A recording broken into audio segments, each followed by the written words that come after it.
La prorogation du mandat de Josselin Privert suscite un désaccord entre le gouvernement et l'opposition parlementaire. Selon le Premier ministre Ennex Jean Charles, une prolongation du mandat est nécessaire, le délai maximum devant arriver à expiration le 14 juin. Mais au sein de l'opposition parlementaire, des voix s'élèvent pour réclamer un accord au plus tôt. Il faut dire que le sénateur Hervé Fourcan du PHTK a jugé indispensable une convocation à l'extraordinaire des députés le 14 mai. Selon le parlementaire, le président Privert ne peut faire référence au délai ultime de 120 jours sans fournir d'explications sur son incapacité à organiser le scrutin. Mais même si Privert pas venu là le 14 mai pour venir dire ça l'a fait, je ne peux pas reconnaître encore. Et 14 juin, il ne peut pas entrer dans le Parlement. Je vais bloquer pour ne pas entrer dans le Parlement. 14 juin. Qui moyen politique? Qui moyen politique? Moi? Pour bloquer le Parlement. Oh, ce parlementaire, je ne peux pas faire obstacle à bas, mais je vais camper, je vais empêcher le parler. Je dois pas arriver devant porte là, me camper devant porte là, me dire il va pas entrer. M'gen tout monde doit ça sur parlementaire mieux. Mais même moi dis que si 14 mai comme président avec deux forces. Pas de force. M'dou ka bloquer porte là. M'ka dit porte là pas pour ouvert. Ça doit pas m'gen. M'ga dit porte là pas pour ouvert et m'gen d'autres moyens dans disposition pour me combattre pour monsieur pas venir le 14 là. Qui l'autre moyen comme ça? Bloquer depuis dehors. Et si m'dou yo m'pa ka faire. Ou bien tant connaît. Alors 14 mai, président Privert a venir ici. 14 mai, monsieur choisi entre le 14 mai ou bien 14 juin. 14 mai, il faut le venir. Pour le venir, pour le dire ça l'a fait, parce que le mandat pour le faire, ou accord qui te balle, mais ça pour le faire, il n'est pas fait, il faut le venir pour le dire. Mais qui contrainte qui gagne, je ne suis pas capable, même bon 2 jours, quoi. Je ne suis pas arriver pour automatiquement, ou pas respecter 14 mai, ou besoin dernier extrêmement qui 14 juin. Mais depuis aller en vacances déjà, c'est 120 jours quand même.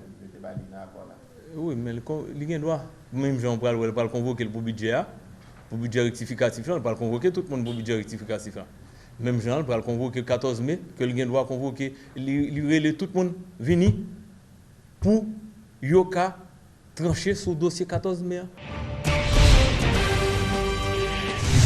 Charles Fritz Gérald, le porte-parole de l'émergence démocratique des partis politiques, a appelé à la négociation d'un nouvel accord pour préparer l'après-14 mai. Selon lui, Josselin Privert a failli à sa mission et une prolongation du mandat du président Privert au-delà du 14 juin serait une insulte à la nation, a-t-il affirmé. Le président Privert failli à mission, le gouvernement a gagoté l'argent tandis que moun a mouri devant barrière l'hôpital général, pont crasé jusqu'à présent rien pour qu'on fait. Employé centre ambulancier national yo connaît les cannes. Yo gen environ 5 mois que yo pas touché. Dans ce sens ça, n'a dit peuple haïtien lever camper parce que nous constater président Privert c'est continuité président Martelly et sous une autre forme. Dans ce sens ça, n'a dit que bataille qui était faite contre président Martelly pendant 5 dernières années dans le pays là, revendication moun yo te gen dans la revendication pas changé. Pendant que les revendications n'ont pas changé, mais nous, le comportement acteur a changé. C'est que pas de monde qui pour parler pour malade qui l'hôpital général, pas de monde qui pour parler pour l'inondation, pas de monde qui dénoncer corruption. Encore, laisse ça, on a demandé côté monde ça passé. Donc nous-mêmes nous demandons que avec peuple haïtien, yo lever camper pour nous gagner un gouvernement qui est responsable, côté pour une autorité qui a une légitimité pour prendre décision. Et là, non peuple là. Encore une fois, nous dit que le président Privert, il faillit totalement avec responsabilité. Donc, par conséquent, jour qu'a fait 120 jours là, meilleure façon, plus bonne décision, c'est remettre pouvoir à côté le dépendant. Et là, ça, pouvoir après le côté qu'on y a en fonction de l'article 149 maman loi pays.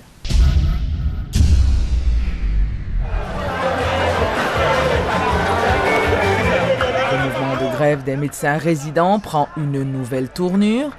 Les résidents protestataires sont descendus dans la rue pour exiger des autorités sanitaires de meilleures conditions de travail. En arrêt de travail depuis plusieurs mois, les grévistes disent vouloir aller jusqu'au bout dans leurs revendications.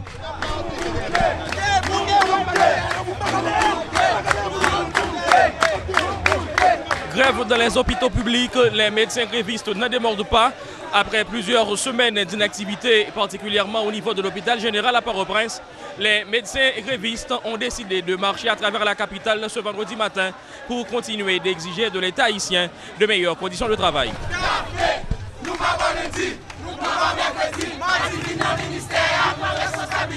avons dénoncé le ministère des Finances qui joue aujourd'hui fait fi de revendication nous qui c'est meilleures conditions pour malades là, meilleures conditions pour nous. Nous disons non, nous pas nous bouquer fonctionner dans fatra, dans saleté, dans pauvreté encore. L'arrivée d'un lot de matériel médical à l'hôpital général jeudi est donc loin d'avoir calmé les esprits. Les protestataires minimisent cette action du ministère de la Santé. Pour Douillon John Evans, l'un des leaders du mouvement des résidents, ce n'est que du saupoudrage. Yo propose pas médicaments dans l'hôpital là, c'est démagogie. Médicaments ça qui viennent dans l'hôpital là, pas capable faire 3 jours, voire pour une semaine. Donc nous disons que la démagogie ça va pour nous. Nous bouquer et que après 7 semaines l'hôpital général fermé. Après 3 semaines tout l'hôpital pays a fermé et que jusqu'à présent pas rien sorti. Donc nous bouquer et que nous décidons de prendre la rue pour nous dire à la population que nous pas capable encore aider nous. Pour cette nouvelle étape de leur mouvement de protestation, les résidents des centres hospitalo-universitaires publics ont reçu le soutien du directeur médical à l'hôpital général. Également présent à cette manifestation de rue réalisée par les résidents protestataires, le docteur Louis-Franck Télémac a préconisé une réflexion en profondeur sur la situation des centres publics de santé en général et sur l'HUEH en particulier. Son site qui vous fait pour connaître qui véritable besoin de l'hôpital là et qui ça pour nous faire pour que équipement matériel intrant, besoin en personnel et en l'argent satisfait pour que l'hôpital plus ou moins commence le travail et porter tout ça que servir population. Parce que population en attente. La santé doit être une priorité en Haïti. C'est l'objectif que les médecins résidents, en grève depuis déjà plusieurs mois, se proposent de poursuivre à travers cette série de mobilisations de rue entamée ce vendredi à la capitale.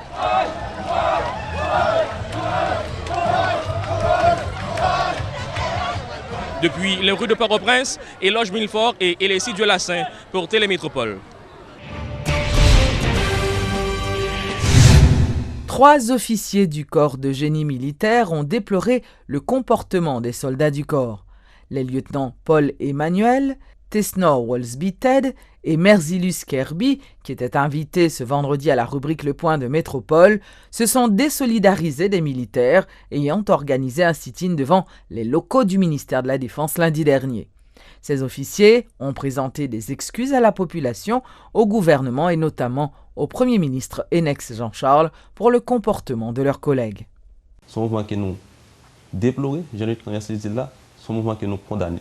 Et nous profitons de l'occasion pour nous présenter excuses nous, comme officiers du corps, des éléments qui subordonnent à nous-mêmes, faire vivre des moments difficiles, vivre des éléments que nous pensons oublier. Nous présentons excuses nous à Premier ministre, à la population en général. Ça que fait là, ce sont des éléments du corps, ce n'est pas le corps. Parce que ce acte a entamé de manière considérable l'image du corps. Et nous avons entendu les commentaires, etc. Donc c'est pour cela que je dis ce acte n'a pas été gratuit. Autrement dit? Autrement dit, il y a matière à réflexion. Il y a matière à réflexion. Ou peut-être qu'ils sont manipulés sans le savoir. Parce que ce qui arrive, il est très difficile de comprendre. Quelqu'un qui appartient à un corps, lui-même venir salir l'image du corps. Nous pas de laisser nous emporter par ça qui passe là pour nous discréditer jeunes qui sont dans la structure militaire que l'État voulait implanter dans le pays. Donc pour cela, je demande pour cultiver le sens du patriotisme, le sens du civisme, parce que de toute façon,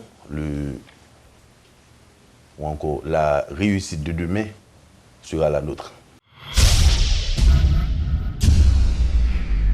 Un nouveau directeur général a été installé au ministère de l'Environnement ce vendredi. Il s'agit de Grégory Salomon Monrose qui succède à Adam Pierre. Le nouveau directeur a rappelé les nombreux problèmes environnementaux du pays et s'est engagé à mettre en place de nouvelles structures. Les problèmes de salubrité et de pollution à outrance, les mauvaises pratiques environnementales d'une population pas assez consciente et conscientisée sur la question de dégradation de l'environnement sont autant de défis à enlever. Il faut relever ces défis. En plus de ses missions opérationnelles, le ministère doit travailler à devenir surtout une instance normative réglementant les différentes interventions dans le secteur. Ma mission au sein de la direction du ministère résulte avant tout d'un noble devoir de servir valablement mon pays, exposé à toutes sortes de catastrophes naturelles. Ma contribution ne pourra pas être possible sans la vôtre. Aussi sollicitez-je en toute élégance votre contribution de toujours pour avancer ensemble. Parallèlement, le directeur général du ministère de l'Agriculture, l'agronome Arnoux Séverin, a procédé à l'installation d'un nouveau directeur départemental dans l'ENIP. Il s'agit de Dagobert Jean-Louis.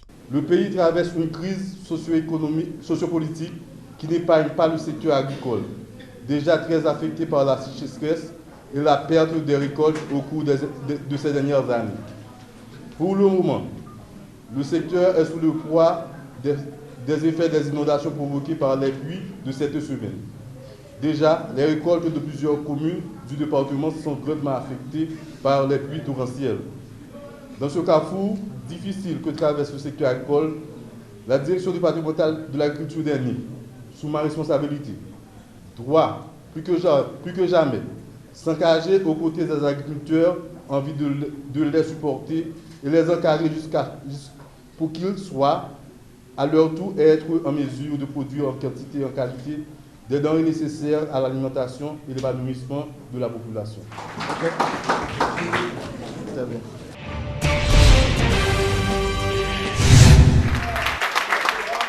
Le professeur Victor Benoît a été honoré ce vendredi pour ses 50 ans dans l'enseignement en Haïti. C'est une initiative du comité de ses anciens élèves du collège Jean Price Mars, de concert avec ses amis. Retrouvailles, poignées de main, accolades et témoignages d'admiration les uns plus émouvants que les autres, les amis et collaborateurs de Victor Benoît lui ont rendu un vibrant hommage ce vendredi 13 mai.